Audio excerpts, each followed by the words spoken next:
Listo. Bueno, vamos a... Sí, se calmó. Ya. Bueno, vamos a iniciar. Gracias por estar aquí, gracias por la oportunidad y gracias por la paciencia también. Queríamos dar inicio a esta serie de intervenciones, en este caso una charla por un Galo en cuanto a al contexto epistemológico del programa de C-Learning. Como parte de la propuesta que tenemos dentro de Educación para la Paz es que como equipo podamos ir profundizando en ciertas temáticas, en ciertas habilidades a través de las fortalezas de los miembros del equipo y aprovechar también oficialmente introduciendo a Galo como el gestor académico de Educación para la Paz. Así que sí, bienvenido Galo, muchas gracias por tu tiempo y por lo que tienes preparado. Muchas gracias a todos, a quienes están conectados en línea, pues y a los presentes. Pues primero estoy entusiasmado de formar parte de este equipo. Precisamente ahora vamos a entender mis razones un poco filosóficas también para asumir este trabajo desde una posición constructiva de lo que se necesita un poco ahora en el marco educativo y social. Y entonces, el afán de hoy día es hacer como una suerte de pequeña historia de las ideas, de qué pasó con la época moderna, donde se separaron un poco los lenguajes de lo que podríamos denominar la intuición y de la razón, ¿no? O sea, que luego pues vamos a ver cómo se integran en el marco de C-Learning, ¿no? Justamente que hay un marco de formación de las ideas. O sea que cuando se habla, por ejemplo, del fenómeno mental y que la mente tiene procesos cognitivos, ¿no? Procesos inconscientes, conscientes algunos. También la mente está formada por un constructo histórico, una construcción histórica, que es una construcción histórica de ideas que se ha ido desarrollando a lo largo de la historia, que vienen desde la escuela, la sociedad y entra en la familia, ¿no? Porque las ideas, pues, justamente pretenden, nosotros con C-Learning, que esto ya se vuelve un marco cultural, pues del mismo modo en el siglo XV se pretendió que el marco de la razón sea el marco sobre el cual se iba a estructurar un modelo de sociedad, precisamente frente a la decadencia un poco del modelo religioso que se tenía en la Edad Media, sobre todo en la Edad Media europea. Entonces, el contexto religioso era un contexto que unificaba de forma dogmática las ideas y las visiones del mundo. Entonces, esa visión del mundo era una visión totalizadora, pero dogmática. Entonces, en la decadencia de la iglesia ya en la Edad Media, empiezan a aparecer un fenómeno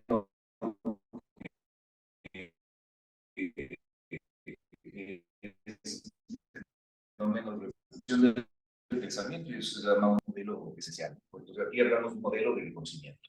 Entonces, toda la sociedad, cómo funciona ahora nuestro transporte, nuestro sistema eléctrico, telefónico, nuestro transporte aéreo, ¿no? Todo eso funciona por un marco de desarrollo de ideas. Toda la tecnología proviene de un conjunto de ideas que la ciencia ha desarrollado y luego ha puesto en práctica. Y esa ciencia también ha llegado a esa evidencia a través de un proceso. Ese proceso es un modelo, un paradigma de conocimiento que podríamos llamar en su conjunto moderno. Entonces, esto es un poco la idea de la época moderna. Entonces, la época moderna corta con la época medieval, ¿no? Va a cortar con la imagen de la visión del mundo desde la religión, y un poco que también con la mística, ¿no? Que era esta parte que vamos a llamar ahora intuición para despojarnos del contexto religioso, ¿no? Entonces, la intuición que era parte del aspecto religioso se va a ver un poco degenerada en función del desarrollo del conocimiento moderno. Parte de eso implicaba que las visiones del tiempo iban a cambiar. Se dice que cuando hay un cambio de paradigma, un cambio del modelo de conocimiento, hay de ley un cambio de la visión del tiempo. Entonces, la visión del tiempo en la época medieval, pensemos, ¿no? Era la visión de la iglesia. Entonces, la visión del tiempo era la visión del tiempo de Dios, o sea, era eterno. Y nuestra dimensión humana era intemporal. Entonces, era la lucha del hombre temporal por encontrar la divinidad eterna, ¿no es cierto? Entonces, el marco temporal, digamos, de la Edad Media estaba vinculado con la eternidad, y cómo el hombre se desarrollaba se relacionaba con la eternidad, por ejemplo, con la cuestión de la muerte. Entonces la muerte no era un fin, sino que se proyectaba después, según la expectativa bíblica, ¿no? En el contexto medieval. Entonces, en la época moderna, la visión del tiempo se va a volver secular, ¿no? La palabra secularización es la palabra implica siglo. Secular también se produce por la época temporal frente a la visión eterna de la época medieval de la Iglesia. Viene la época del tiempo, podríamos decir, viene el tiempo del tiempo. El tiempo en el que la conciencia del humano va a ser una conciencia del tiempo en la que va a dividir una época por siglos. Al parecer, el espíritu humano como que va a encarnar de manera particular en un siglo.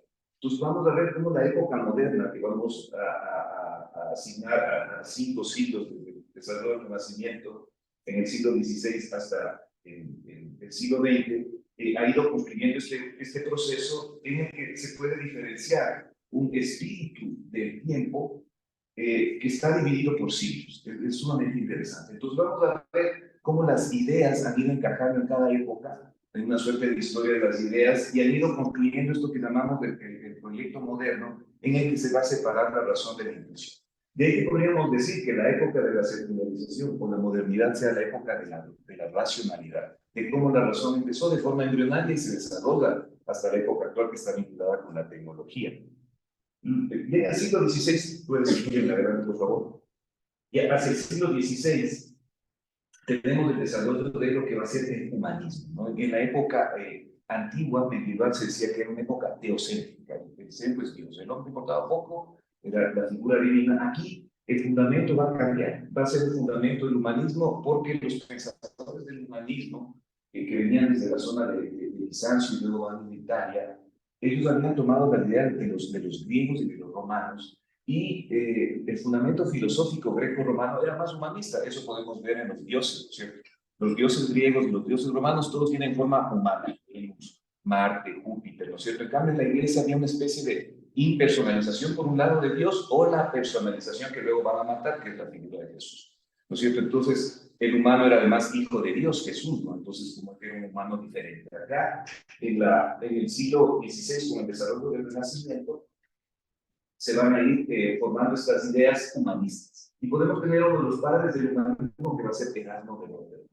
Dentro de la filosofía vamos a ir mencionando algunos nombres, bastantes nombres, no es del afán cargarles ni pretender que todo deben saber, sino que es para entender y para dar un sustento a todo esto que se está diciendo en el dar en claro. ¿Ya? Entonces la parte de Erasmo y Lutero es súper importante, porque en el caso del humanismo el pensamiento ya no va a estar dirigido por la iglesia, sino que es el hombre el forjador de su propio destino. Entonces viene la famosa disputa entre determinismo y libertad.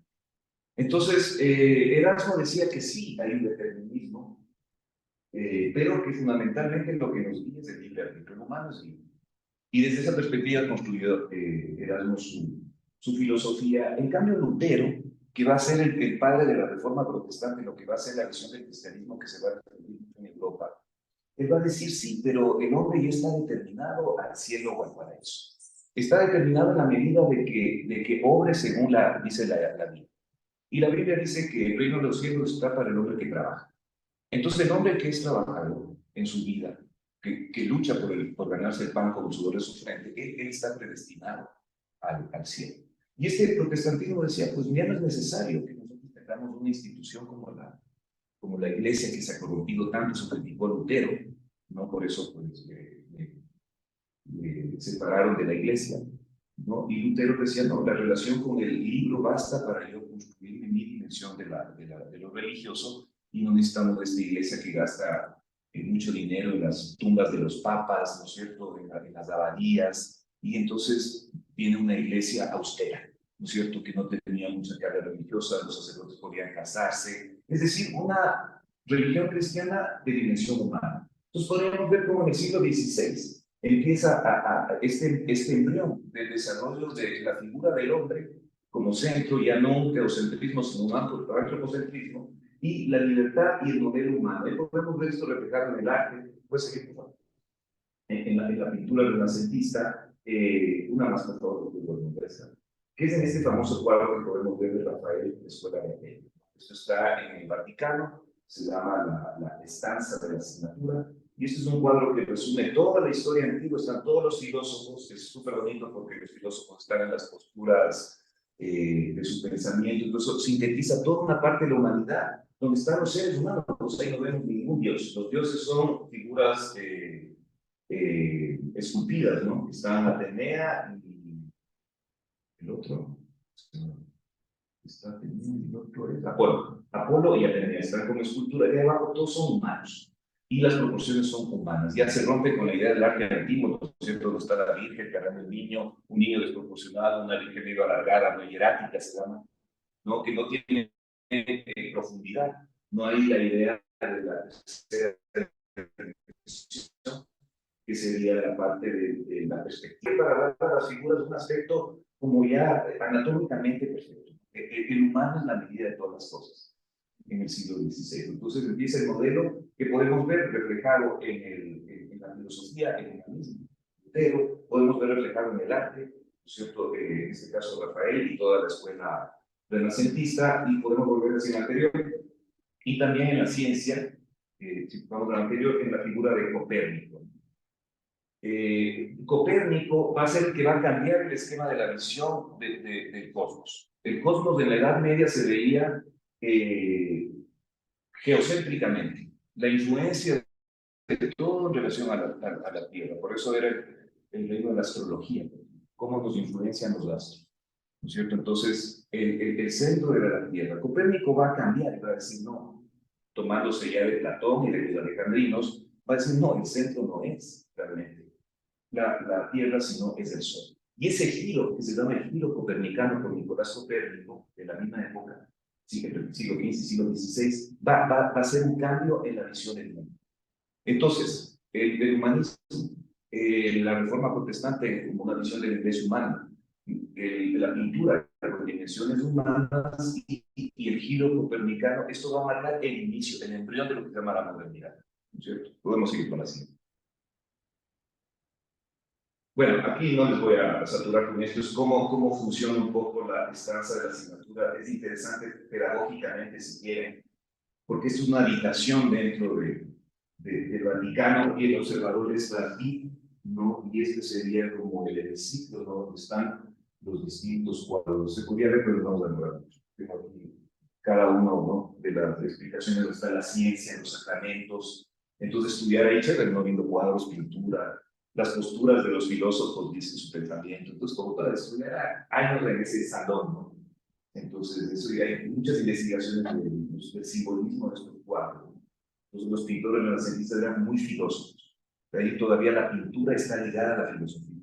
Todavía Da Vinci va a ser científico, no filósofo, pintor, ¿no es cierto? Como que todavía el conocimiento está integrado. Vamos viviendo cómo paso a paso se va a ir separando, que es el otro carácter de la modernidad, de separar los saberes. Siguiente, por favor. Un comentario, claro, para que expandan en eso algo. Se empieza a ver, como dice gran parte del arte renacentista, todavía estas temáticas religiosas, pero ya a un modo un poco más simbólico, que los pintores empiezan a introducir, como dices, conceptos filosóficos opuestos un poco a lo que la iglesia decía, sin que de buenas a primeras, si no el iniciado, puedan reconocerlo. Exacto. Eso usaba mucho Da Vinci, podemos ver en la última cena, ¿no? Está llena de simbolismo o en la anunciación de la Virgen, ¿no? Porque entonces ahí viene un caso interesante que es la unión de todo el pensamiento griego de Platón, ¿cierto? De cómo representar. Platón decía que la realidad está en las ideas. Entonces Da Vinci decía, ¿cómo podemos pasar las ideas a la realidad? La única forma es la pintura. O sea, la única expresión posible de que la idea entre en algún lado no es la palabra, sino la pintura. Entonces Da Vinci como que en la pintura encontró el asiento de Platón, fíjate, ¿no? Entonces ahí había mucho simbolismo bien, fíjate, en la pintura cristiana, es súper interesante, así es. No, por eso ahí se ve dando un poco el marco de separación, porque antes todo lo que correspondía dentro del terreno cristiano a lo griego y a lo romano se llamaba pagano, ¿cierto? Era un paganismo y eso era mal visto. Todo el que era pagano pues luego era condenado, luego hasta les quemaba, ya sabemos un poco de la historia. Entonces, bueno, viene el cambio de siglo, ¿no? Del 16 al 17, y es interesante porque cómo pasamos de lo que exactamente dice José con precisión, de esta época muy simbólica a lo que Foucault va a llamar la época literal del mundo. O sea, en el siglo XVI todavía éramos simbólicos, artistas, ¿no? Pero resulta que ahora ya la ciencia dice, pues no, reclamamos de evidencia. ¿no? Y entonces, en principio, la idea que va a motivar el siglo XVII va a ser la idea de la literalidad, si puede ser, por favor, del mundo, ¿no? Esto es la época literal del mundo. Es una divina, ¿no? Exacto. Y entonces, en el caso del cuadro de Rafael, podemos ver el ser humano, una representación filosófica, ¿no? En cambio, ya en el caso del pintor español Velázquez, que es como la representación artística de, de esta época, ella se va a dedicar a hacer como fotografías de los personajes. No había cámara fotográfica, entonces ya no va a ser la pintura una evocación de divino, lo sagrado, la Sagrada Familia, época medieval, ya no va a ser la pintura de Baco, la pintura de la Última Cena, no, sino que acá ya va a ser los civiles. No, claro, la representación, por supuesto, de la realeza, y eso va a ser un poco lo que va a ser Velázquez, y puede seguir en la. Entonces, este es el famoso cuadro Las Meninas, sobre el cual se ha escrito muchísimas páginas. Picasso dice que se demoró 15, que se encerró 15 días en su taller hasta descifrar cómo pintó ese cuadro Velázquez, dónde se puso para pintar, ¿no es cierto? Porque hay algunos que está pintando, pero la pregunta es qué está pintando, si hay un espejo, no hay un espejo, quién está hacia atrás, quién es ese espejo que está atrás. Entonces, hay mucho para hacer un seminario de la mente. Entonces, este es como un cuadro muy simbólico de la época, así como después de que acabamos. Aquí quiero retratar un punto que sigue adelante. Cuando entraron al taller de Velázquez, fue interesante que se encontraron que la mayor cantidad de libros que él tenía eran de geometría, de astronomía, ¿no? O sea, tipo medida. Entonces, eso por eso es la época de la modernidad del reino de la cantidad. O sea, la época medieval era cualitativa, o sea, el tiempo era una cualidad, la eternidad. ¿Cómo medimos la eternidad? No se puede medir. En la modernidad, pues se mide. Y imagínense, hasta la pintura se mide. Entonces, si ves la Plaza Sésamo en la imagen que tiene esas líneas, esto, pues, Pilar debe conocer muy bien y con más datos, ¿no? Pero aquí podemos ver una de las proyecciones, ¿no es cierto?, de medida que tiene el cuadro. Tiene muchas, ¿no? Aquí podemos ver la expresión áurea, ¿no? El punto, el número de oro que usaba Velázquez en todos sus cuadros. Entonces, Velázquez medía su pintura. Entonces, ya vemos cómo la razón, la palabra razón significa, viene del latín ratio, y ratio es medir. Entonces, ¿qué hace la razón? La razón mide. Entonces, mientras que la religión era lo intuitivo, el marco de Dios, la ciencia va a ser ahora lo que nos va a marcar la medida, hasta en el arte vamos a ver, ¿no? Entonces, por eso la época literal, el nombre llamaba el reino de la cantidad, la modernidad es el reino de la cantidad, todo vamos a cuantificar. Ahora incluso, dime cuánto tienes y te diré quién eres, ¿no es cierto? O sea, cuantificable, ¿no es cierto? El reino de la medida, la geografía, que sería así una medida, la física, todo es medido. Los países miden sus territorios, el IQ se mide, todo se mide. O sea, es el reino de la cantidad. Ahí es el embrión, ahí empieza un poco como modelo de conocimiento. Sigue, por favor. Okay. Entonces, bueno, ahí sigue Felipe, los cuadros, fotografías que hablábamos. Victoria hace fotografía que ya es de una escena interesante de las meninas, no les voy a decir ahora. Hay una constelación ahí, dicen, ¿no? Si uno junta los corazones de las figuras, se forma la constelación de Capricornio, que dicen que es el signo de la infanta, y que Velázquez usó como un símbolo mágico, o sea, un dato ya un poco esotérico, como dato curioso. Bien, entonces, lógico, esa medida pues iba a hacer que el ser humano ponga en duda el material. Entonces, Descartes aparece y dice, bueno, ¿qué es conocer? Entonces ya la iglesia no nos va a dar la razón de la existencia. ¿Qué significa existir? Entonces él dice, existir es pensar. Pensar, llega a esa conclusión. Pienso, porque sé que existo porque pienso. Entonces, porque el tipo dice, tengo que dudar de todo lo anterior. O sea, tengo que partir de cero. Y eso va a ser un método interesante en la ciencia, en el conocimiento, que el conocimiento parte de cero. Pues un poco surge ese rompimiento que da el dualismo, ¿cierto? Exacto, pues, sí, que va a surgir ya en los griegos esta separación cuerpo-mente, en efecto, pero acá como que, exacto, va a ser una división aún mayor, porque Descartes va a dividir ya, ¿no es cierto?, la razón del conocimiento y la razón de la medida, ¿no es cierto?, la res cogita y la res extensa. ¿No es cierto? Entonces ya empieza a dividir el conocimiento. Dice, el conocimiento uno es para pensar en tu existencia y otro es para medir. O sea, el científico no piensa mucho en la existencia, él va a medir. Ya vamos a ver de nuevo la separación. Aquí vamos a ver la separación entonces un poco del campo de la filosofía, de la ciencia, pese a que Descartes era filósofo y científico. A él le vemos el plano cartesiano. Descartes y era médico, no era filósofo. Desde los paradigmas más holísticos y espirituales, de risas, ¿no? Se le culpa a René Descartes, porque de alguna manera marca esa tendencia hacia la identificación con la mente. Exacto. Yo solo existo. Exacto. Soy el pensamiento. Exactamente, súper bien eso. Estamos conversando del mismo. Perfecto, entonces sigamos, ¿no? Entonces es él, por un lado, el que va a marcar el delito moderno y por otro lado, Newton, ¿no? La ciencia newtoniana, que va a ser la ley de causa-efecto. O sea, si tú mueves la A, se va a desplazar a B. O sea, la ley de la causalidad, eso es base en la ciencia. ¿No es cierto? En la religión no, ¿cómo es eso? ¿No es cierto? En la religión no basta orar para estar en el cielo, ¿no es cierto? O sea, no es causa-efecto, necesariamente en la ciencia sí. Y eso viene porque Newton, pues ya en la filosofía va a meter las matemáticas, ¿no? Entonces ahí dice, me propuesto cultivar la matemática en la medida en que se relaciona con la filosofía. Y de alguna manera como que ahí se asienta esa división, ¿no? Ya Descartes filosóficamente la plantea, pienso, lo existo, me separo, ¿no? Ajá. Y viene Newton y dice, con el método científico, pues ya terminamos de separarlo. Exacto. Ya vamos a medir el pozo, todo se va a medir, ¿no es cierto? Ya se había medido por Copérnico, van a aparecer Galileo y otros, ¿no? Que no mencionamos. Y ya todo está medido. Y fíjense el cuadro que le hace Blake de Newton, es ahí, pues, del buen viento, vamos por paz y poderoso ese cuadro. Fue del siglo XIX, de Blake. Más adelante que lo veremos. Y bueno, entonces, como que va creciendo el siglo XVI, ¿no es cierto? El embrión renacentista, el siglo XVII, la época literal del mundo, ¿no es cierto? La pintura, la fotografía, Newton, Descartes, y llega ya la apoteosis de la modernidad, cuando pues ya no es solo el individuo que piensa.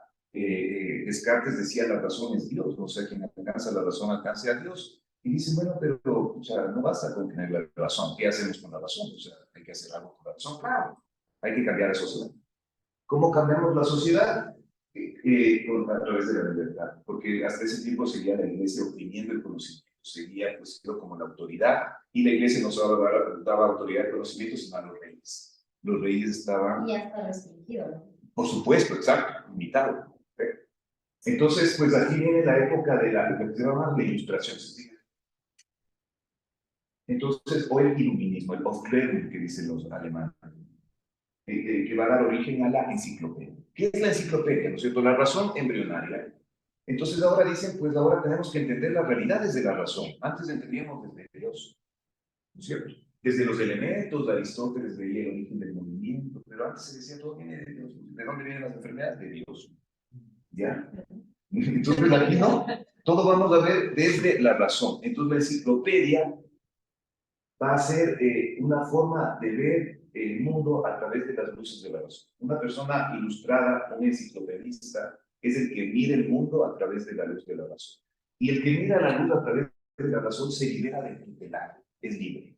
Porque antes estaba la iglesia tutelando al individuo su buen comportamiento científico, ¿no es cierto? A Galileo le dijeron, ¿cómo es eso de que los planetas se mueven en torno al sol? No se mueve, eso enseña la Biblia. Usted o se retrata o le pasa lo que al señor Giordano Bruno, que le quemamos con los libros de él. Prendimos la tira porque no se retractó de esa idea. Entonces, él se retractó, pero dijo al final, igual gira. Siguen moviendo. Entonces, ¿qué pasa con el iluminismo al separar el conocimiento? Va a separar también las ciencias de lo espiritual, va a ser las ciencias de la naturaleza y va a separarlas de las ciencias del espíritu. ¿Por qué? Porque las ciencias de la naturaleza se pueden medir. Y va a venir el hecho más importante de la ciencia, que es el hecho de la experimentación. ¿Qué puede hacer la ciencia experimental? Y al experimentar puede medir. ¿No es cierto? En cambio, la filosofía, ¿cómo experimentas tú una idea como la idea de la belleza? ¿Cómo mides? Claro, Velázquez sí podía, pero es un poco intangible, ¿no es cierto?, del asunto de la belleza. Entonces, acá el iluminismo en la enciclopedia va a llegar a tal punto que dicen, no, pues la sociedad también tiene que cambiar. Los reyes están sostenidos sobre la iglesia. Entonces, decapitan en Francia a los reyes y viene la constitución. O sea, el proyecto de hacer una sociedad con leyes racionales. Entonces se hacen las constituciones, aparecen las naciones, antes eran reinos. Tú va a aparecer Francia, después va a aparecer Alemania, ya como nación con constitución, porque van a tener un grupo de gente que discute cuál es la ley racional para el humano, tiene que estar seguro, tiene que ser libre. ¿Libre por qué? Porque tiene razón, el humano tiene la razón, entonces es libre. Kant decía, sapere aure, ten el valor de servirte tu propia razón, esa es tu libertad. Y Kant dijo, la sociedad ha llegado a la madurez, o sea, pensaban los alemanes acá y los franceses que todo lo anterior era infantil, y que en ese momento, en el clima del siglo XVIII, la humanidad llegó a la madurez. Decíamos, nosotros somos la madurez, fíjense, la madurez de la humanidad. Todo lo demás quedó inmaduro, en la inmadurez. Hegel va a decir de América, más adelante en el siglo XIX, que hasta las piedras son más inmaduras de América. O sea, tal era la visión que tenía de que América no había entrado en el proceso de la razón, porque no hemos hablado, fíjense, de América, que Hegel decía eso, todos atrás no serían los seres humanos. Ahí las piedras son más es más agreste, la vegetación, las montañas son, esas figuras pétreas son más gruesas, en cambio en Europa todo estaba más fino, era una ilusión que se había construido. O sea, la razón no solo tiene un tiempo y un despliegue, sino que va a tener un asiento geográfico en Europa. ¿No es cierto? O sea, Europa va a ser el asiento de la razón, no como espacio. Sigue, por favor. Entonces, la libertad pues llega a la revolución y cambia la sociedad, cambia las opciones, ¿no? La enciclopedia completamente dividido y nace lo que conocemos ahora como política igual. Sigue, por favor. Bien, ya vamos cerrando este capítulo, ¿no?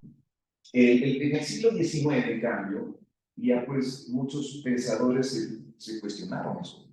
Dijeron que esta cosa está muy medida, eso está muy racional, o sea, sí que las razones del pueblo, de la mayoría, pero ¿y dónde queda el mundo de la ilusión? ¿Dónde queda la poética? ¿Dónde quedan los sueños? Y eso no me explica la razón, o sea, ¿cómo yo explico los sueños desde la razón? No puedo. Entonces había un mundo, un universo mágico, ¿no?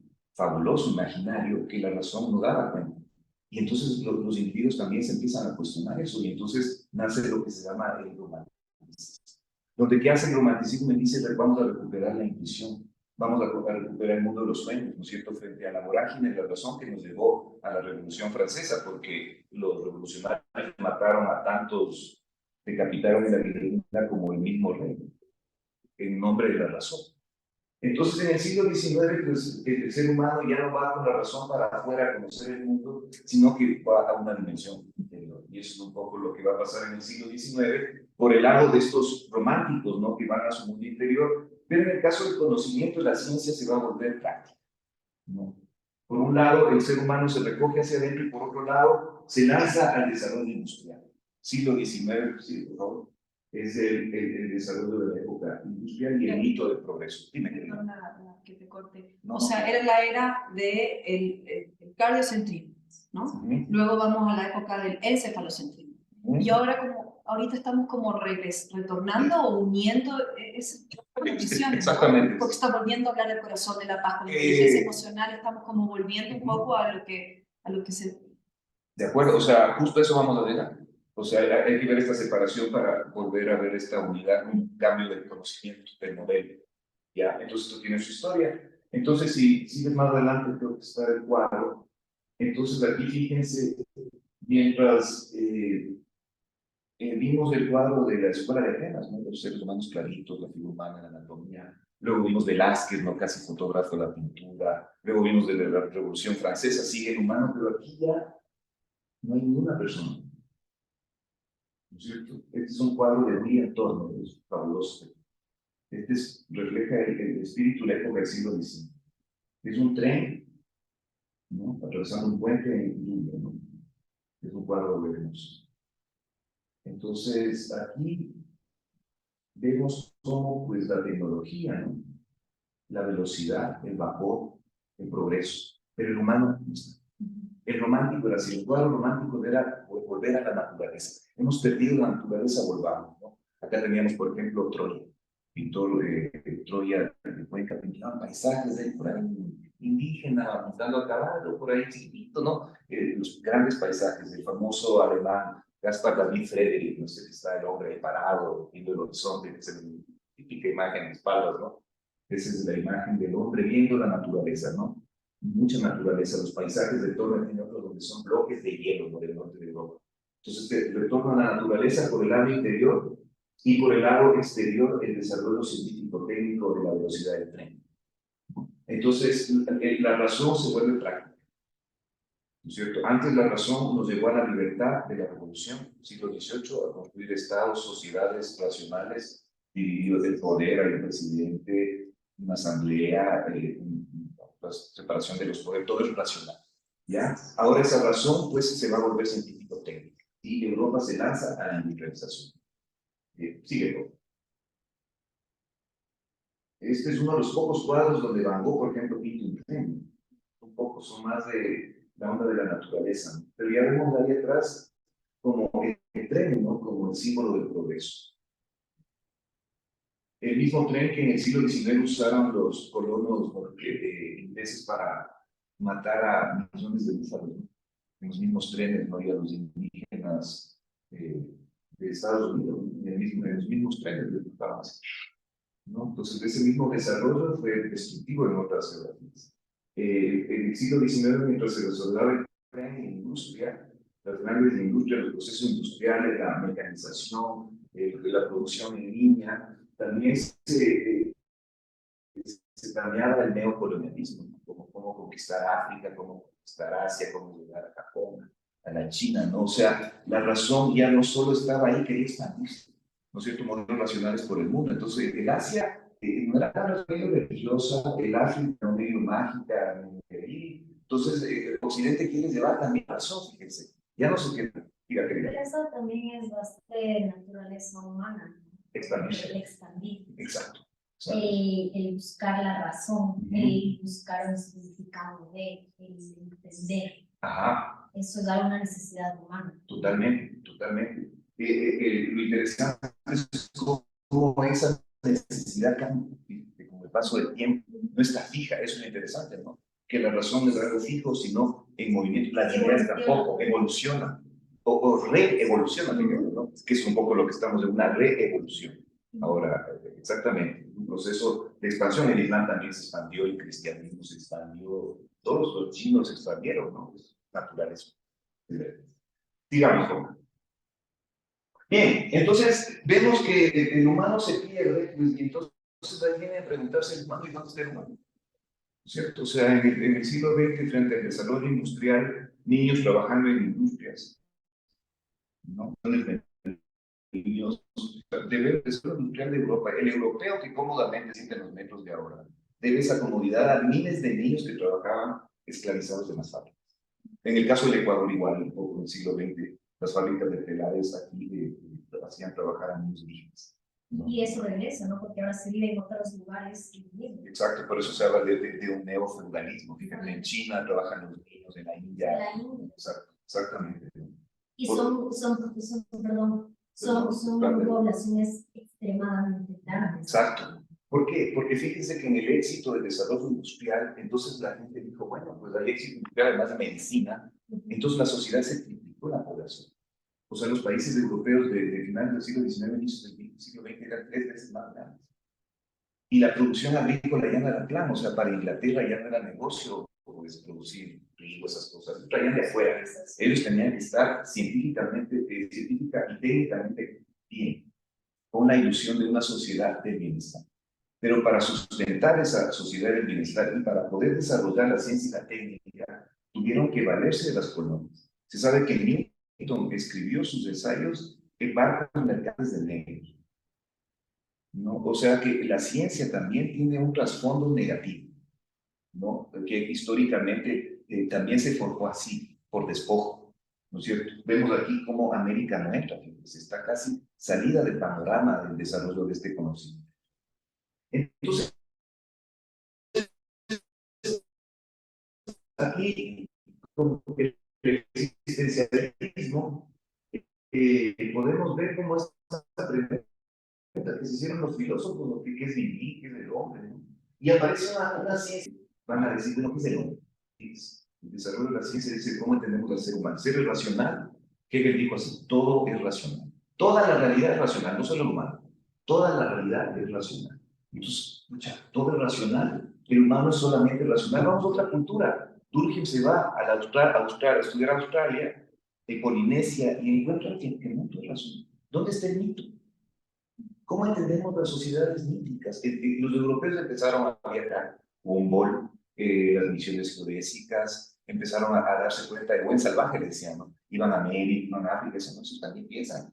Son animistas, pero también tienen algo de razón ahí, tienen sus cuartitos, ¿no? Empieza el europeo a conocer el mundo, ¿no es cierto? Humboldt acá venía a humanizar un poco, a decirles acá ustedes todavía tienen esclavos de lenguas de otros, o sea, no se sorprendía, pero porque ellos descubrían el mundo y todo apuntes, ¿no? Ese es el desarrollo de la etnografía. O sea, el estudio de las culturas de otras sociedades, que es como el estudio de unos viajeros, iban haciendo sus apuntes y de eso pues establecían ya marcos culturales. Dígame. Pero también son sus perspectivas, ¿no? Fueron conociendo o descubriendo el mundo bajo sus ojos. Exacto. Bajo su perspectiva y lo interesante, sus prejuicios también. Exacto, lo interesante para nosotros es que luego nos vamos a ver a través de sus ojos. Claro. O sea, el americano no va a verse desde sí, sino que va a tomar los ojos donde nosotros somos el otro. Eso es interesante porque el otro, nosotros somos vistos por ellos, pero no nos damos cuenta que esa visión de nosotros así es lo que vamos a ver y cómo ahora se da un poco la vuelta. Entonces, en el caso de Picasso, de este cuadro, por favor, imagen, lo puse porque Picasso ya incorporó conocimientos antropológicos, ¿no? Dice que pues, este famoso cuadro de las señoritas de Aviñón, que es un burdel, ¿no? Es la que va en la calle de Aviñón, que es uno de los primeros cuadros que también revoluciona por los desnudos, y porque es el cuadro que habla de cubismo, ¿no es cierto? ¿Qué es el cubismo? El cubismo es cómo puedo ver las realidades de todos los lados, ya no como la profundidad de Rafael, la fotografía de Velázquez, ¿no? Ya no la evanescencia de los románticos, sino todas las perspectivas. O sea, en los rostros ahí se ve de varios, como un cubo abierto, el cubismo. Esa realidad que vemos, esta realidad está abierta. ¿Cómo la vemos? ¿No es cierto? Se perdió el hombre, no hay una figura humana ya. ¿No es cierto? Se perdió el hombre, por eso nace la antropología. Y Picasso ya se inspiró, en las máscaras africanas. Esta perspectiva de la máscara que un autorretrato de Picasso. Entonces ya tomó la antropología, este conocimiento de la etnografía de otras regiones ya para el arte y empieza una revolución en el siglo XX. ¿No es cierto? Ya termina la modernidad, los 5 ciclos que habíamos visto al principio, ya vamos terminando esta parte que es más de exposición. Entonces de acá, ¿qué va a pasar? Van a aparecer otros giros, que es la física cuántica.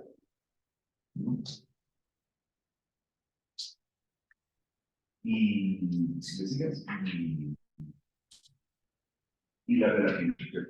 O sea, vimos cómo Copérnico pues, hizo el giro en el siglo XVI, el cosmos, cómo funciona el cosmos con gravedad. Aquí estos van a decir que la gravedad sí, pero a cierto nivel. O sea, la gravedad ya en las micropartículas no funciona igual, ¿no es cierto? Gracias. Y eso para nosotros va a ser importante porque el descubrimiento de las micropartículas va a llevar a los desarrollos de la cibernética y la cibernética de las neurociencias, y eso está en cibernética. Las neurociencias vienen por este desarrollo de la física cuántica, o sea, cómo el comportamiento atómico, cómo se comportan los electrones en el cerebro cuando ponen el sensor a mano, ¿no es cierto? Cómo se comporta, ¿no es cierto?, a nivel nervioso, electrónico, el cerebro, ¿no? La neurociencia es desarrollo de la física cuántica, ¿no? Eso vamos a tener con la cibernética, ¿no? Y luego las ciencias de la mente, ¿no? Entonces ya el desarrollo científico-técnico que llegó a la separación de todos los saberes en el siglo XIX, ahí tenemos las escuelas politécnicas, por ejemplo, ¿no? La ciencia por un lado, las ciencias humanas por otro, todo estaba separado. En el caso de estas ciencias, de estos saberes, el siglo XX empiezan a juntarse las ciencias, que es un poco el trabajo del conocimiento durante el siglo XX. Entonces podemos tener la física cuántica, micropartículas, la materia, cómo se comporta, y el macrocosmos de la relatividad de Einstein. Eso va a cambiar completamente el panorama del conocimiento científico de la época. Y entonces el siglo XX ya se arroja a otro elemento que es integrar los conocimientos. Y con eso creo que podemos ir avanzando. Y pues llegamos ya a la parte final, ya del cambio de paradigma. sea, este conocimiento compartimentado, separatista, medible, que estuvo vinculado a una política de enajenación de otras naciones, que se sustentó sobre factores únicamente medibles, un reino de cantidad, ¿no es cierto? Se va a dar cuenta de sus límites al conocer otras culturas, al abrirse a otros modelos, al abrirse al mito, al arte. Entonces las ciencias empiezan a volverse ya integrales. Entonces aquí podemos decir un resumen de los pensadores y un poco la historia que han ido planteando los modelos ya integrales del conocimiento, que es un poco el presidente, ¿no? Ya preguntándose sobre qué es la vida, Schrödinger en el 44 escribe un libro donde al final dice el cuerpo funciona como decían los brahmanes. ¿Cómo es posible que yo mueva a los átomos? O sea, la conciencia mueve la materia. Entonces Schrödinger dijo, no hay tal separación entre la red existencia y la red escogida si yo puedo mover el dedo. O sea, mi conciencia mueve el átomo, mueve la materia. ¿No es cierto? Entonces somos como dioses, dice, como el tatuano, sí. Así cierra qué es la vida de Schrödinger. Fue premio Nobel de Física Cuántica. Y él pues se va a los brahmanes, ¿sí?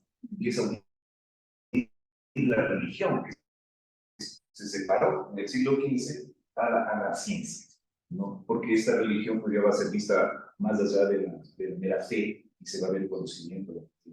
Luego va a aparecer Bertalanffy, y este es el padre de todo esto que se llama la teoría de sistemas. Eso viene de la biología. Esto quiere decir de cómo los elementos vivos de la naturaleza están relacionados, son sistemas distintos que están relacionados unos con otros. No somos entes aislados, no somos naciones aisladas, no somos individuos aislados. ¿No es cierto? Pensemos que la sociedad moderna, a través de la razón, generó una sociedad individualista, ¿no? Solitaria, aislada también. Mientras que las sociedades que no desarrollaron modernamente se quedaron en comunidades, ¿no? Fíjense, eso es un punto también de que el conocimiento racional llevó al individualismo y al aislamiento, ¿no? Las ciencias integrales nacen cuando el ser humano también quiere integrarse después de la guerra. Y se dan cuenta de que los elementos de la naturaleza no están separados. Bertalanffy y Bateson habla del espíritu de la naturaleza, ellos ya eran los padres de los hippies, y empiezan a encontrar los patrones de la naturaleza. Dicen, el conocimiento para poder ver el marco unificado es que funciona con patrones. Podemos ver esta imagen que tenemos acá del fractal, o la idea del brócoli, ¿no? Como el brócoli es un solo árbol y sacas un pedazo, la realidad funciona así, es un espejo, lo grande de lo chiquito, tabla de esmeralda, lo que es arriba es como lo que es abajo. Eso empiezan a demostrar los científicos. O sea, el mundo está unificado, no había tal de que está separado. No, el pensamiento complejo ya de moral precisamente se encarga de ver ya cómo unir las ciencias. Separamos las ciencias y ahora cómo unimos. Entonces él empieza a hablar, ¿no?, de la multidisciplinaridad como campos de unidad de conocimiento. Ya planteó unos currículos. Él decía, por ejemplo, planteaba ya en los 90, dar paleontología. En los colegios, pues, en paleontología tuvo la de biología, la de medicina, la de historia. Entonces él pensaba hacer ya marcos de ciencias unificantes. ¿No es cierto? Esto es un poco el tema de la complejidad y Capra, que ya va a ser una visión de todo el conocimiento científico unificado que hay a finales del siglo XX. Entonces, esto es un poco el panorama epistemológico de la modernidad, que marcó esta separación y esta fijación del conocimiento racional, ¿no es cierto?, que nos va a determinar líneas, ¿no es cierto?, del desarrollo de la razón pura, del trabajo del arte de manera autónoma y luego del trabajo de la filosofía y la religión. En este caso, estos pensadores ya ligan filosofía, ciencia y arte. Es un poco el panorama de la situación actual. Entonces, el siglo XX empieza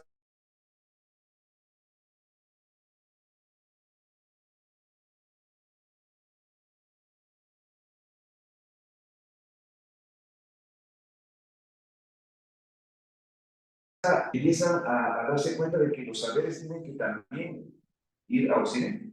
Entonces muchos pensadores de la India, del Tíbet, empiezan a viajar al mundo occidental y empiezan a difundir un poco las ideas, porque el tiempo, por ejemplo, en el budismo del Kalachakra. de la difusión de los conocimientos al mundo occidental. Es así entonces que van llegando monjes en este tiempo, mientras se desarrollaba este conocimiento y que van a ser un poco los impulsores de estos procesos, ¿no? Entonces, tenemos, por ejemplo, la figura de Trungpa, de Chögyam Trungpa, que llega a finales de los 50 a Estados Unidos y llega ya como, es un tulku tibetano, él de chiquito ya le reconocieron como Buda y él salió pues con el Dalai Lama acompañándole en su viaje y él va a llegar a Estados Unidos y va a difundir, va a ser la primera universidad budista en América, el Instituto Naropa. Y ese Instituto Naropa, pues él dice, ¿a quiénes puedo yo convocar? ¿No? Si soy budista, un monje en sociedad occidental. Y entonces él se liga a los artistas, al movimiento beat. El movimiento beat o los beatniks van a ser los que van a hacer el cambio cultural de los años 60. Entonces todos los científicos que estaban buscando otros marcos referenciales del conocimiento y de la ciencia van a verse impulsados por estos otros filósofos a ver que en los conocimientos orientales hay razones que explican lo que la ciencia no alcanza a explicar. Y ahí es donde van a tener éxito estos pensadores. Entonces, tenemos el caso de Varela, que es el padre del programa Silergi, digamos así, junto con el Dalai Lama. Él se conoció con Trungpa, ¿no? No sé si tienes lo que más. La de Trungpa, sí. Este es el famoso Trungpa, ¿no? Y Varela va a estudiar entre los 70, 73, va a estar en los centros de Trungpa, ¿no? De ahí que la teoría de Varela, la enacción, va a ser una unión entre las ciencias de la mente y el abhidharma del budismo, de Trungpa, porque pues, eso fue su base. Y Trungpa pues ya hablaba de la mente del mindfulness, fue el primero en hablar. Y entonces llevó la imagen del budismo a la vida cotidiana. O sea, decía, ahora, ¿cómo les hacemos meditar a los norteamericanos si tienen esa imagen de la religión budista? Entonces, lo primero que hizo fue despojarse del traje budista, porque dijo que pues, eso le veía más al traje que a él, y pues se metió en el mundo cultural y a vivir como un norteamericano más. Tomaba, fumaba, se casó, pero el tipo daba unas conferencias de enseñanza budista que es la base del Siddhartha.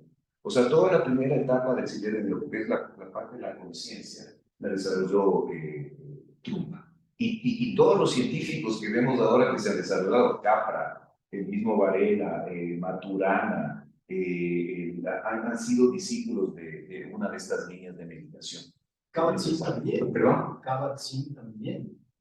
Ahí no le digo. Él es el que populariza mindfulness en Occidente. El Digna Khan, dices el. No, Kabat-Zinn, profesor de mérito de biología molecular. No, él no lo dijo, mira. Él es el que se le, bueno, en la literatura actual se le considera el que difundió. Populariza. Mira, me encantaría conocer eso, no conozco. Conozco esta parte de Trungpa, ¿no? De Trungpa, y eso ahí a lo que quiero llegar, y quizá con eso cerramos y abrimos más conversación y preguntas. Trungpa hablaba de un concepto, ¿puedes seguir más adelante? Que es un poquito más para no ver toda la explicación. Más. Este de la meditación en la acción, lo que se llama la vipassana.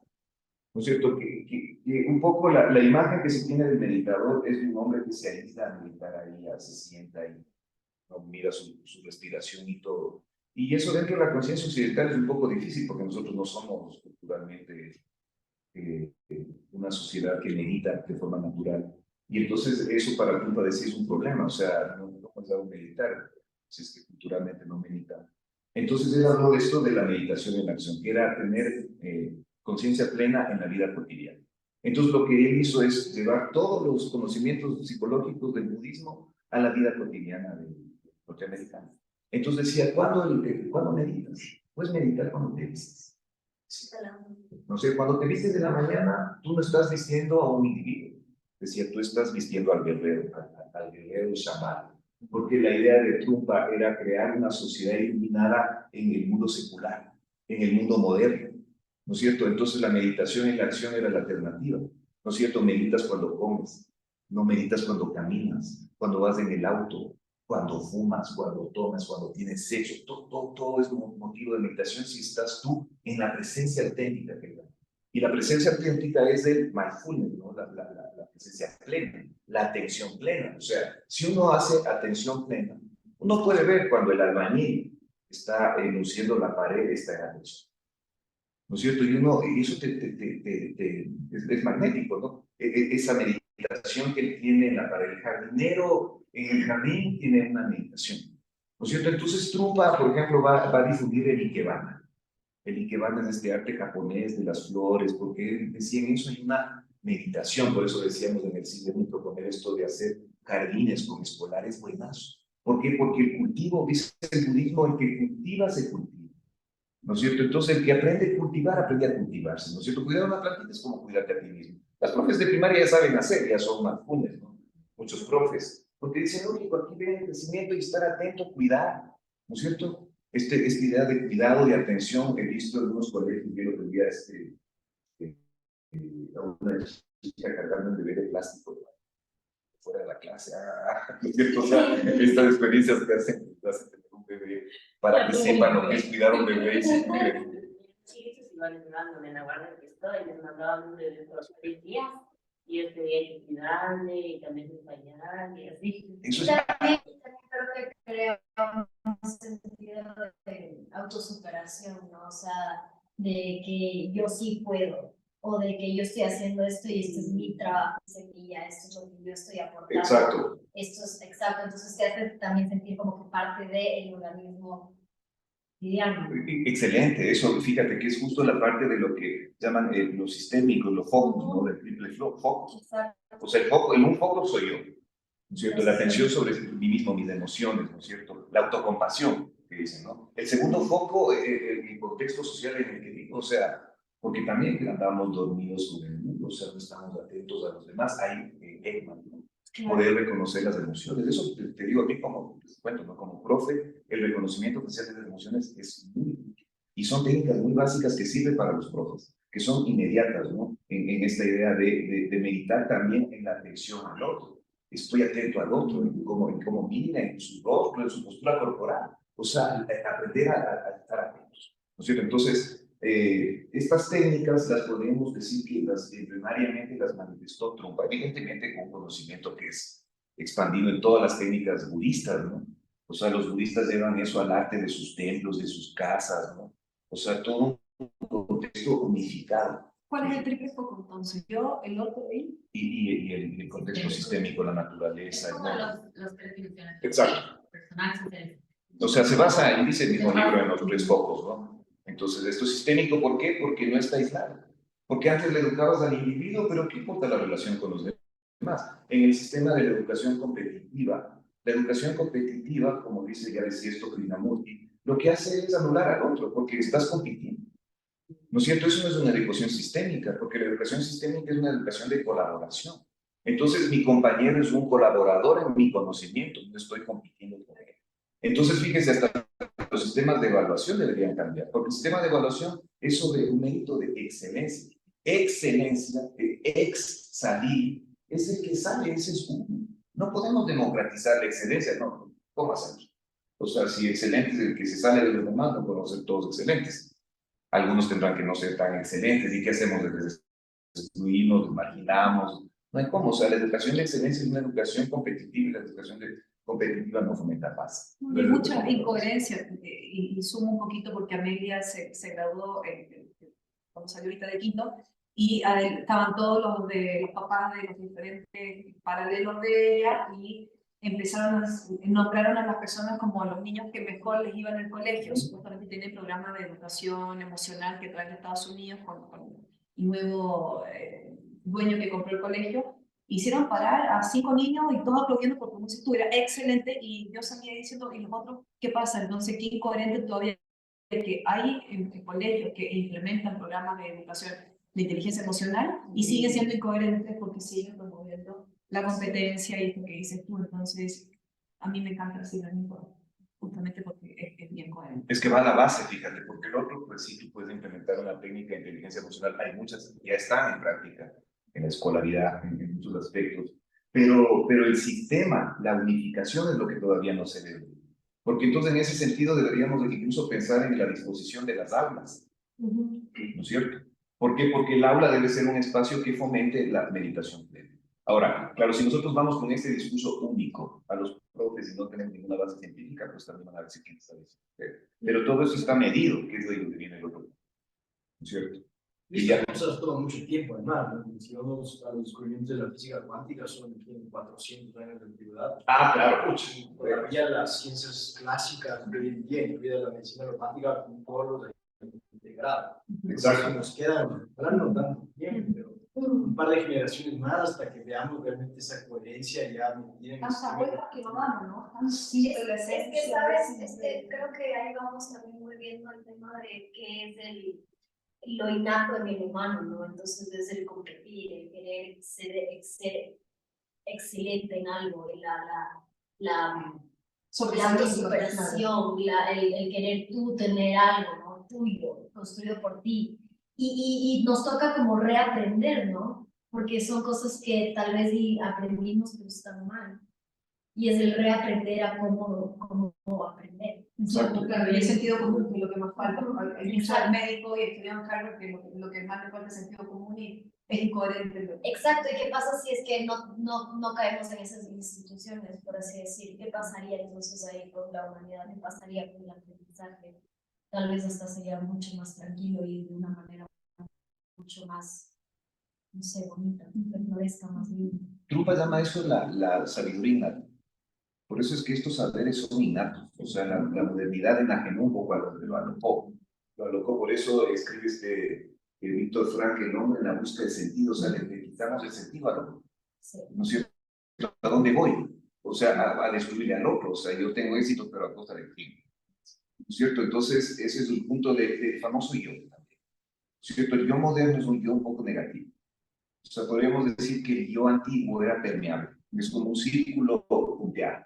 Entonces yo era el chamán animal, de la planta, ¿no es cierto? O sea, la naturaleza atraviesa el yo, ¿no es cierto? El hombre es todo, el hombre es águila, o sea, en nuestras culturas prehispánicas vemos todos esos seres zoomorfos y todo eso, ¿no? En las culturas orientales igual, ¿no? Es un yo permeable. El yo moderno es un yo cerrado, se cierra solo yo. Y ese fortín quiere defender. ¿Y no es cierto? ¿Y qué va a venir el budista? Le dice, no, pues tal yo no existe. No es, no sé, entonces ese yo es tu memoria. Ese yo es tu pasado. ¿No es cierto? Ese yo realmente, y ya viene Varela, ya me pidieron ahí en el cuerpo presente, dura 0.08 de segundo el yo. O sea, eso es yo. O sea, no hay un halo ahí que viene de antes y eso, es solo ahorita. Y así, parpadeos, destellos. Dicen que la idea de continuidad que tenemos es como la luz de neón prendida, ¿no es cierto? La luz de neón prendida vemos que está prendida, pero cuando se está muriendo vemos que está compuesta de muchas partes. Esa es la ilusión del yo. O sea, yo creo que es la luz prendida, pero en realidad son millones de micromomentos de ego. Entonces, si no hay un yo fijo, no hay un pasado. O sea, no hay un yo que vivió un pasado. No hay un trauma. Si el humano llegara a reconocer eso, podría usar la memoria. Los usos del olvido que dicen los psicólogos. Que saber olvidar. Saber olvidar es vivir el presente. El progreso, la modernidad se construyó. Debo ser ansiedad. Debo ser el mejor. Debo ganar el año. Debo todo para adelante. ¿Y qué hace que uno pierda el goce del momento? No se vive el momento. Entonces el yo es momentáneo. El yo verdadero, dice el budismo, es el yo del instante dado. No hay otro. Entonces eso también tiene que ser una suerte de reconocimiento. Ahí viene la filosofía, ¿no? Y la parte de la autoconciencia del individuo y de la autocompasión para tener compasión por los otros. La autocompasión es que ese yo que aquí tengo no es tan radical. No es lo que uno puede decir a los chicos cuando les dice no te hagas tanto caso. O sea, ese yo que está ahí parodiando es la sociedad, la escuela, tu papá hablando, tu mamá gritando, ¿cierto? La acción violenta eso es lo que uno cree que es directo. Danito habla de este yo debería, ¿no? Ser bueno en algo y genera ansiedad. la falta de yo podría generar también depresión, el sentirme insuficiente socialmente podría verse como... Claro, ahí la mitad, pues sabe la psicología, eso nos puede ilustrar que más. Sí, y No, también... todos los paradigmas igual, perdón que No, tranquilo. percibimos el mundo desde el paradigma en el que estamos. Así es. Exacto. Desde los paradigmas que venimos atravesando, hay esta visión del, como Hobbes, ¿no? El hombre es un lobo para Ajá. competencias. Ahorita estamos haciendo la transición hacia el paradigma holístico, paradigma integral, por eso estamos pasando por lo que está pasando. Desde ese paradigma, en cambio, empieza a cambiar esa visión y ese entendimiento de yo. Entonces, desde ese paradigma, la falta de yo ya no generaría depresión. Este es el paradigma anterior. No sé si se entiende. Porque ya está el yo aislado. También en ahora no solamente es el no llego a lo que quiero, no consigo lo que quiero, pero también gente que se siente demasiado, entre comillas, realizada. O sea, ya hice todo lo que yo tenía en mis planes y ahora... Exacto. ¿Y ahora qué hago? ¿Qué es mi vida? Y ahí también puede venir una depresión, ¿no? En la parte como si lo vemos psicológicamente hablando. Y se intentaría, diciendo también lo que dice José, que es súper importante, que eso ya no exista, o sea, que eso ya no sea un ideal o una idea de tengo que yo hacer tanto para sentirme así y cuando ya no tengo que hacer también puedo sentir bien, porque no tengo que estar todo el tiempo preocupado en qué más. O sea, es también el vivir en tu día a día y no preocupándote y qué va después, y lo dice Galo con la ansiedad. En el C-Learning creo que esto tiene, por ejemplo, la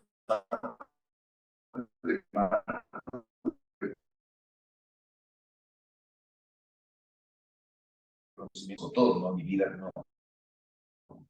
O sea, de ley,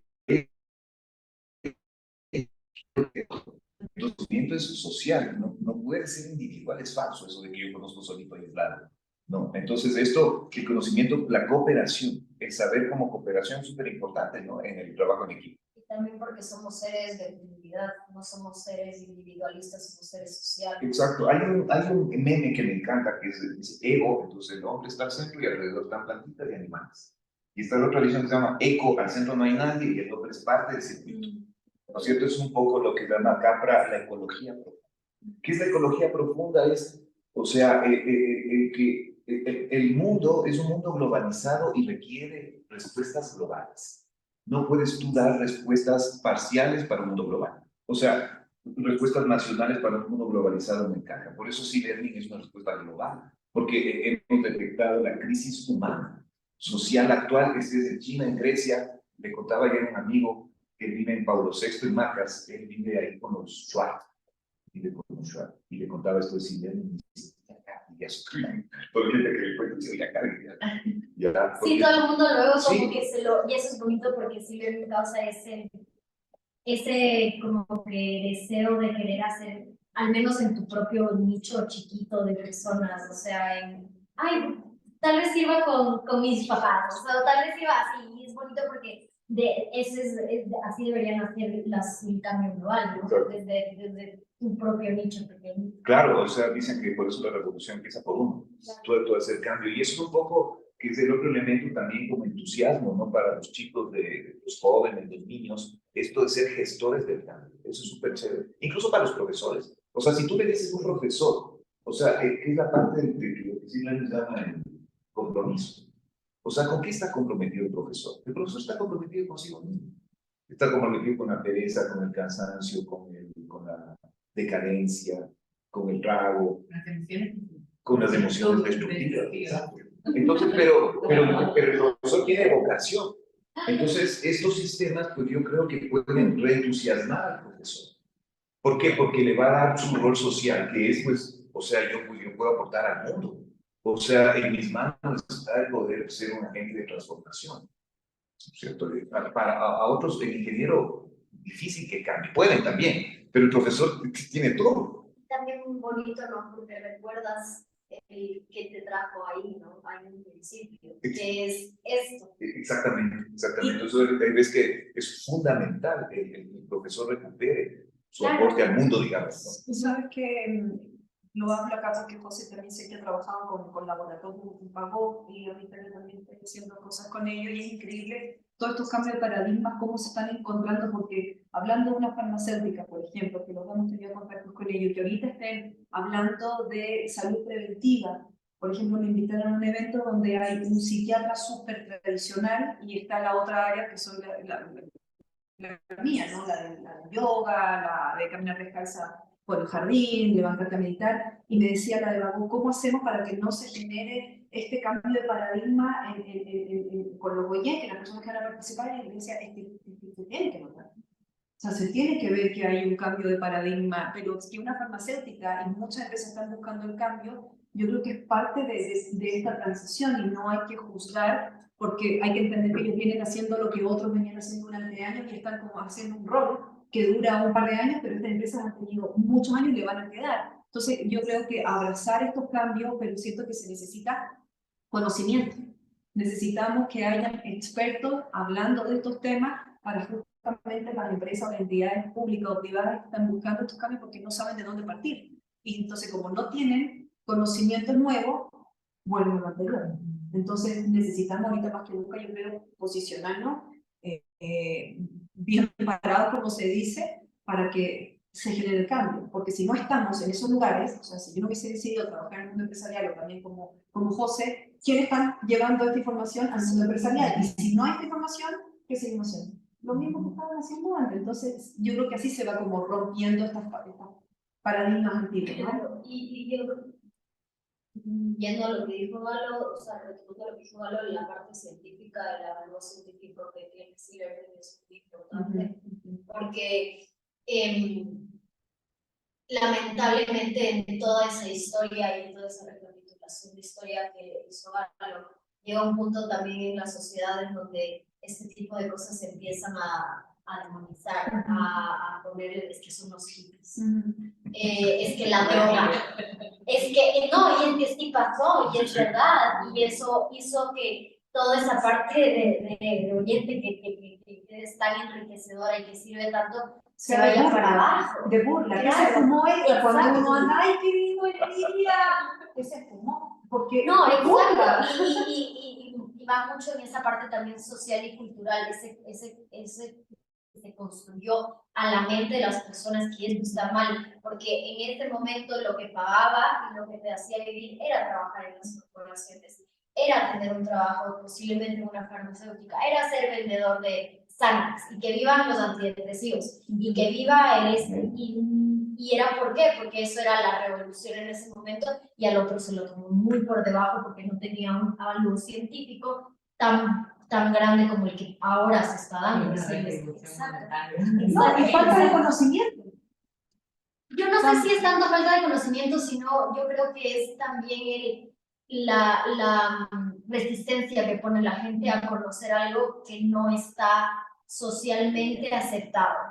Y hay algo muy interesante que está pasando hoy en día, y cuidado, caemos en la trampa de pensar que todavía hay esa resistencia, porque ahora ya no la hay. No, es bonito. Es una creencia que tenemos que también eliminar. O sea, si hay tantas empresas, yo llevo haciendo esto profesionalmente desde 2014, llevando estas cosas a las empresas. Y es increíble, o sea, hoy en día es como, por Dios, ¿quién sabe esto? Que venga. Creo que es algo importante apuntar, porque si bien hay un respaldo poderosísimo en la parte científica de estas metodologías, la gente está, como dice un cliente mío, con sed de palabra, en el sentido de conocimiento, información, que si hay la parte científica hermoso, porque no somos charlatanes, pero no que la parte científica es realmente tan necesaria para convencer, no hay que convencer a nadie. Yo te digo por las generaciones que están ahora y que todavía no se permiten a eso. Porque eso también es importante, tenemos que también darnos cuenta que vivimos primero en un país en donde somos muy cerrados de mente todavía. Y no te digo, pero sí está cambiando. Yo también lo veo, pero siento que hay que ir quitando, dejar de decirlo, porque mi hija, por ejemplo, si nosotros empezamos a decir, es que es un país cerrado, ella cree que aparte de lo que empieza a decir, es que yo soy cerrada. Y lo que dice tú, José, es verdad, esto de la ciencia, porque ahorita me decían en Banco, es que todo lo que tú digas tiene que ser avalado por la ciencia. Y le digo, mira, todo lo que yo he estudiado, lo que dice la ciencia, lo que dice el yoga. Entonces, hay un libro que me estoy leyendo, Tu Zona Mágica, que es mi Tu Zona Erógena, que dice, antiguamente no se creía en el avión, pero nadie pensaba que era un avión hasta que se construyó. Nadie hablaba de microbios ni de bacterias hasta que se creó el microscopio. Y ahorita que tenemos que crear un animascopio para hablar del alma, entonces como... Excelente, y lo voy a decir en la charla, porque ¿qué estamos esperando? Que exista una máquina que mida el sentido. Todos sabemos lo que es pensar, y nadie está midiendo como si pensamos o no pensamos. Entonces, eso es lo que dices tú con tu cliente, es súper necesario. No, sí, 100%, solamente. No, cero. Sí. Claro, eso porque a veces puede limitar nuestra capacidad de poder llegar con información aún más contundente, y nosotros luego nos sorprendemos porque las personas nos reciben así como, ¡oh! ¡Qué bacán! Como si de haber sabido una eso, multinacional claro. te dice, oye, enséñame, por Dios, y dices, no, Creo que ahí chocan dos realidades, ¿no es cierto? Una que es una necesidad humana, ¿no? Podríamos decir esto es una necesidad humana básica. O sea, Jesús decía no solo de pan y del hombre. O sea, el humano también necesita esto, pero está mal educado. O sea, viene toda esta historia. O sea, la sociedad le ha dado un tipo de información que le hace que pensar en. Por eso también las herramientas tienen que partir de deconstruir esos saberes para que esto pueda ingresar, porque en efecto, nos vamos a topar con unos entusiasmados, pues vamos a trabajar con ellos, y nos vamos a topar con otros críticos. Sí. Y nuestra cosa, porque los profesores, no hay peor alumno que el profesor. Vamos por ahí, ¿no? Las partes técnicas, ¿no? No hay peor alumno que el profesor, porque el profesor ya sabe, ¿no? Enseñarle al profesor es difícil. Claro. Porque el profesor cree que él solo él puede enseñar.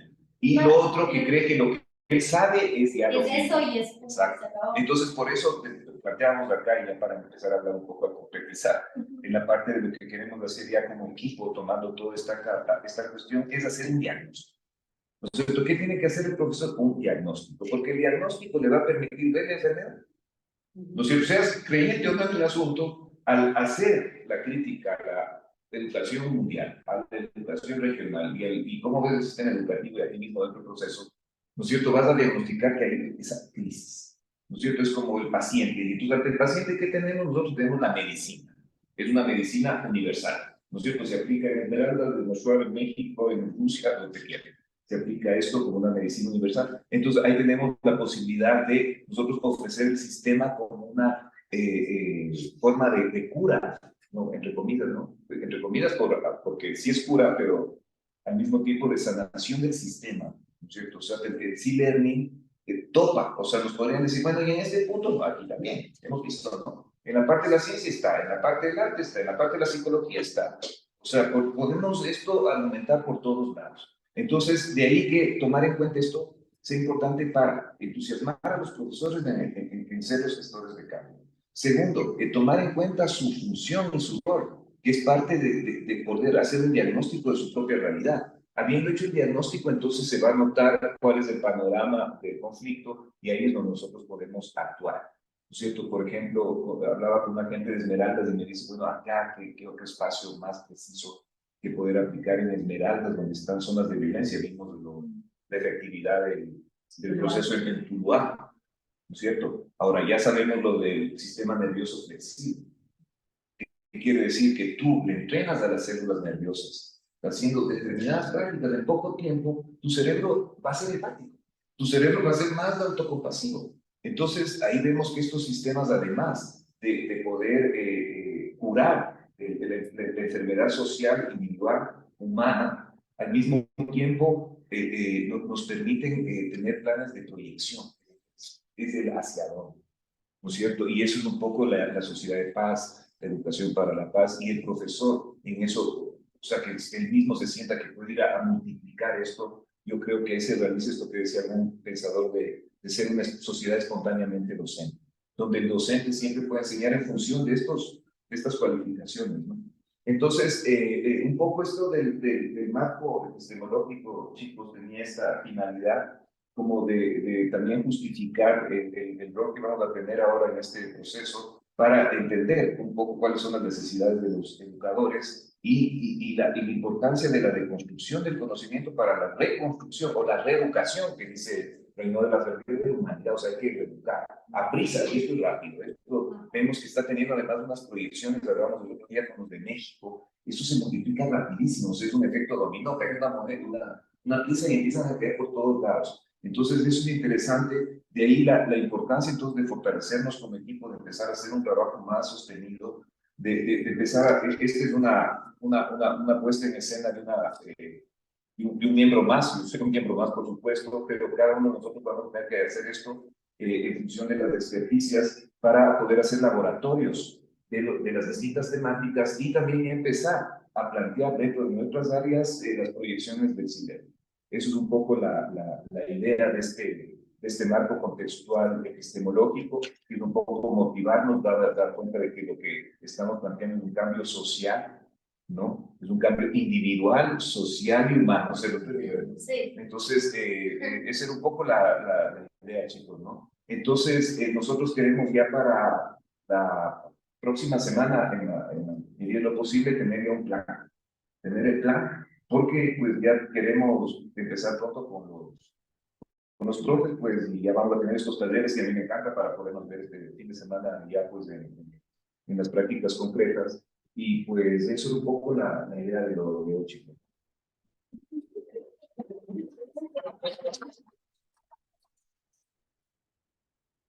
Muchas gracias. No, ustedes, lindo conversarme, yo estoy Tanto feliz. conocimiento, como que ganas de extraer ahí, de grabar todo, sacar los podcasts, todo está grabado. Sí, chicos, esto pues no, pues yo ya estaré del otro lado igual, o sea, aquí tenemos que, esto es lo bueno del equipo, o sea, nosotros vamos a hacer modelo lo que queremos, de la colaboración, del trabajo empático, porque también el proceso nos va a reflejar eso, ¿no? Límites y todo ahí mismo, estamos vivos, ¿no? Estamos en el proceso, y eso creo que es saludable, ver todo el proceso. Eso es un poco la idea fenomenológica, ¿no? De la cosa lanzada a la experiencia. Entonces aquí vamos a experimentar y eso me parece muy rico. Así que yo estoy contento, chicos, por el perfil. A veces también me siento inseguro porque pues, yo digo, wow, ustedes, cada uno de ustedes son todos los maestros también. Entonces creo que podemos hacer un plan aquí bastante poderoso, chicos. Y estamos inaugurando el Ecuador. Entonces también tenemos que tomar esa bandera, es chévere, la vanguardia que decían los surrealistas. O sea, vamos para adelante. O sea, hay que echarle ñeque asunto esto porque podemos realmente hacer perfil, se necesita, donde hablamos todos nosotros, ya sabemos, donde no dice de dónde está. Esto como decía, me encantó esa clase Sé de palabras. Qué bonito, la gente quiere escuchar cosas buenas, Sí, quiere escuchar cosas libres, sí. También de ese paradigma de... Exacto. Y entonces aquí tenemos que hacer, pues chicos, propuestas, ya charlas, ¿no? Eso también nos sugirió México, invitar a pensadores, a hacer círculos de conversación acá. Sí, tenemos cosas que hacer. Bien. Bueno, para no dispersarnos mucho, antes de cerrar, quisiera saber si alguien de ustedes tiene alguna pregunta, igual las personas que están online. Sí, pregunta, comentario, crítica. Yo quería agregar un comentario. Claro. Que me está haciendo eco de tus palabras, hermano. Me ha encantado este espacio. Primero, obviamente, por los compartidos súper enriquecedor.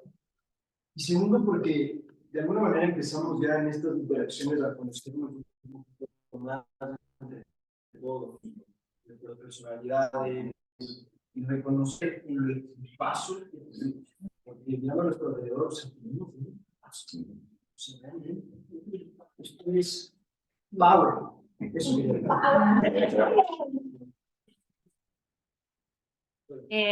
Michelle, Pilar, tal vez alguna pregunta, ¿cómo les fue?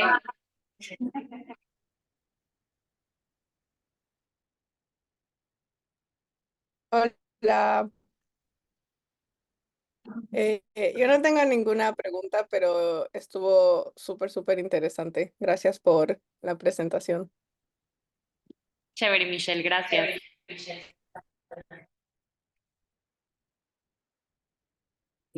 Carlos, yo tendría una pregunta. O sea, aquí con mucho interés esta que estaba Gustavo, escuchando. ¿puedes escribirla, Ah, por favor? Ahí se escucha mejor. ok.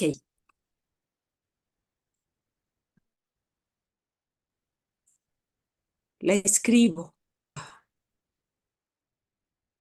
Sí, se me corta ahorita. Gracias, Pilar. A ver, voy a desconectarme yo de aquí, solo quedamos con el celular para resolver.